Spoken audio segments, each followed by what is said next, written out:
C'était un matin calme et lumineux.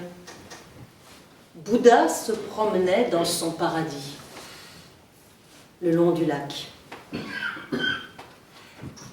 Il avançait et la lumière était belle, et le regard de Bouddha parcourait l'eau du lac.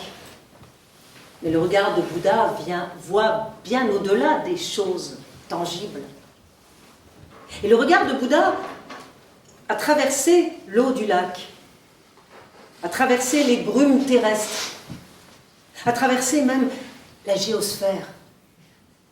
Et le regard de Bouddha est arrivé tout en bas, dans un univers noir, dans l'enfer.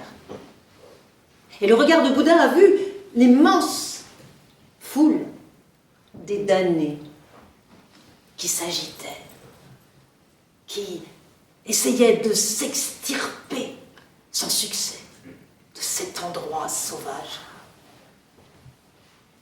Et le regard de Bouddha, parmi tout cela, s'est arrêté sur un homme qui s'échinait encore plus fort que les autres. Cet homme-là, Bouddha le connaissait. Il connaissait tout le monde. Cet homme-là, c'était Khandata. Oh, un bandit terrible. Toute sa vie, il n'avait fait que voler, piller, tuer, violer. Mais le regard de Bouddha voit bien au-delà des choses.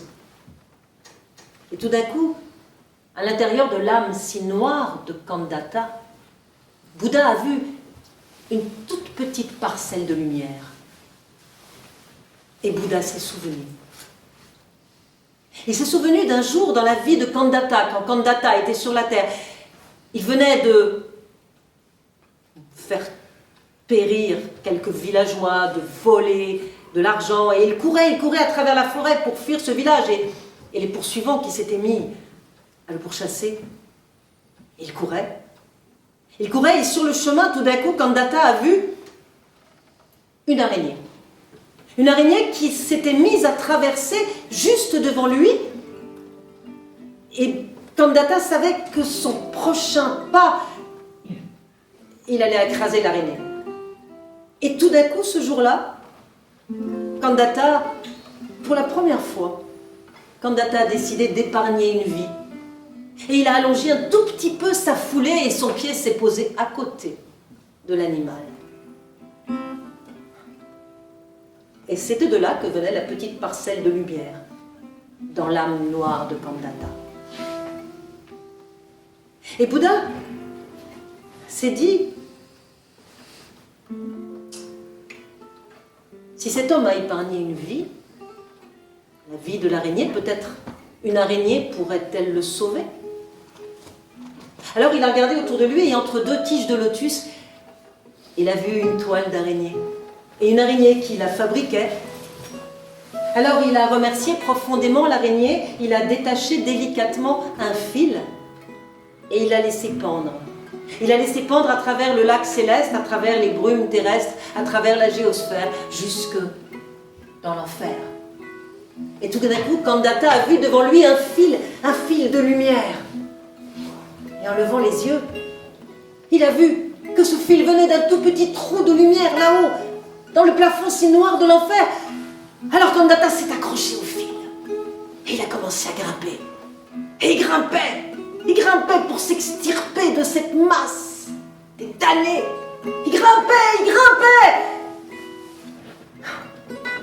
Mais c'est long. C'est long de sortir de là. Et peut-être que vous auriez fait, que nous aurions tous fait comme lui, parce que c'est humain.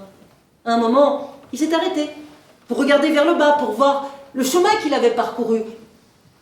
Et à ce moment-là, il a vu. Il a vu qu'il n'était pas le seul. Il a vu que de nombreux damnés s'étaient accrochés à leur tour au fil et qu'eux aussi, ils essayaient de grimper.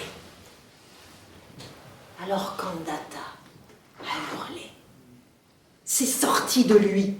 C'est sorti de lui une voix aussi acérée que le couteau qui avait été son compagnon de vie sur la terre. Il a crié « Non! Ce fil est à moi! Rien qu'à moi !» Et juste à ce moment-là, le fil s'est coupé au-dessus de sa tête et il est retombé. Et dans son paradis, Bouddha a soupiré. Quand même. Il s'en est fallu de peu qu'ils soient tous sauvés. Ça n'a tenu qu'un fil.